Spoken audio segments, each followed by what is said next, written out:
Volume 1, Book 11, number 625. Narrated by Humaid.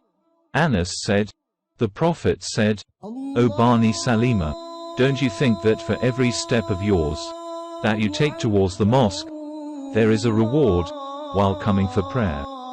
Mujahid said, regarding Allah's statement, "We record that which they have sent before them, and their traces." 36.12. Their traces means their steps.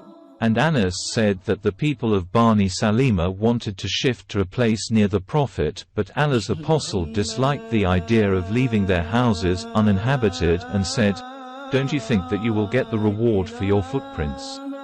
Mujahid said, "Their footprints mean their footsteps and they're going on foot."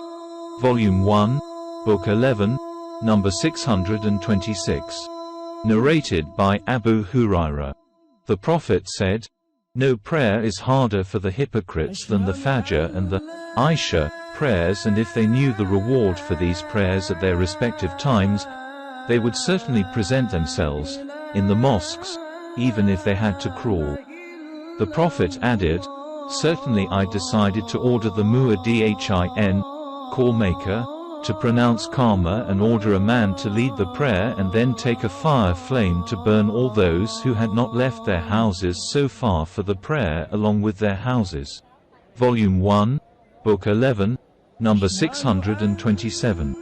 Narrated by Malik bin Huwairith. Prophet said, to two persons, whenever the prayer time becomes due, you should pronounce Adhan and then Karma, and the older of you should lead the prayer. Volume 1, Book 11, number 628. Narrated by Abu Hurairah. Allah's apostle said, "The angels keep on asking for Allah's blessing and forgiveness for any one of you as long as he is at his masala, praying place, and does not do hadith, passes wind. The angels say, O Allah, forgive him and be merciful to him.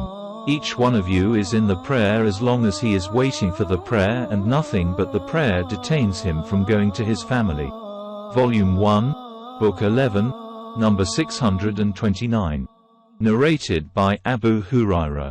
The Prophet said, "Allah will give shade to 7 on the day when there will be no shade but his.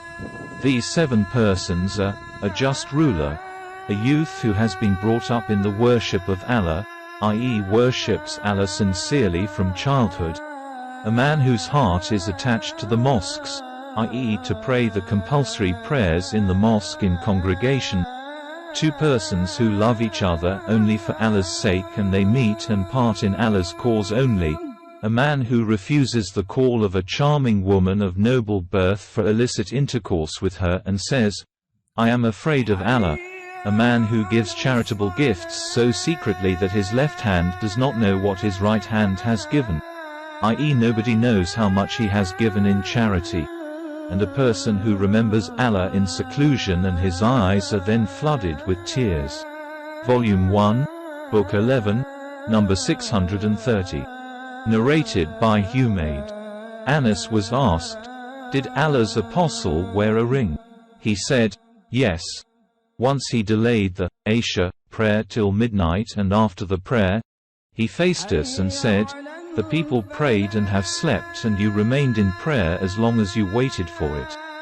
Anas added, "As if I were just now observing the glitter of his ring."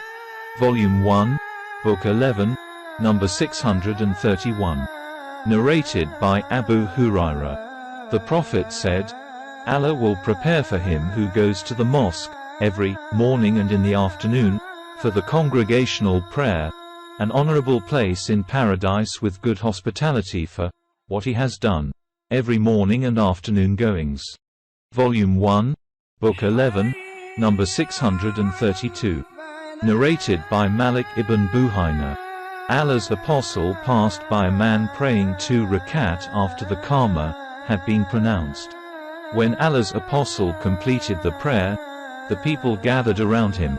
The Prophet, or that man and Allah's apostle, said to him, protesting, "Are there 4 rakat in Fajr prayer? Are there 4 rakat in Fajr prayer?" Volume 1, Book 11, number 633. Narrated by Al-Aswad. We were with Aisha discussing the regularity of offering the prayer and dignifying it. She said, when Allah's apostle fell sick with the fatal illness and when the time of prayer became due and Adhan was pronounced, he said, "Tell Abu Bakr to lead the people in prayer." He was told that Abu Bakr was a soft-hearted man and would not be able to lead the prayer in his place. The Prophet gave the same order again, but he was given the same reply. He gave the order for the third time and said, "You, women, are the companions of Joseph. Tell Abu Bakr to lead the prayer." So Abu Bakr came out to lead the prayer. In the meantime, the condition of the Prophet improved a bit and he came out with the help of 2 men, one on each side. As if I was observing his legs dragging on the ground owing to the disease. Abu Bakr wanted to retreat, but the Prophet beckoned him to remain at his place and the Prophet was brought till he sat beside Abu Bakr. Al-Amash was asked, was the Prophet praying and Abu Bakr following him? And were the people following Abu Bakr in that prayer? Al-Amash replied in the affirmative with a nod of his head. Abu Muawiyah said, the Prophet was sitting on the left side of Abu Bakr who was praying while standing. Volume 1, Book 11, number 634. Narrated by Aisha. When the Prophet became seriously ill and his disease became aggravated, he asked for permission from his wives to be nursed in my house and he was allowed. He came out with the help of 2 men and his legs were dragging on the ground. He was between Al-Abbas and another man.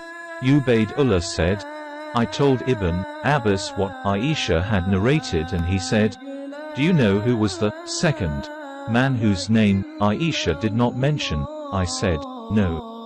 Ibn Abbas said, he was Ali ibn Abi Talib. Volume 1, Book 11, number 635. Narrated by Nafi.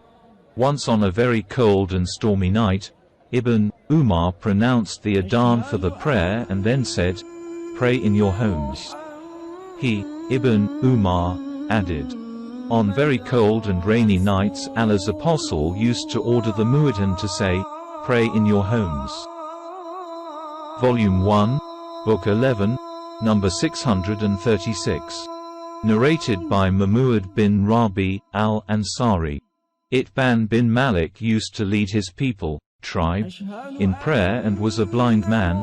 He said to Allah's apostle, O Allah's apostle, at times it is dark and flood water is flowing in the valley, and I am blind man.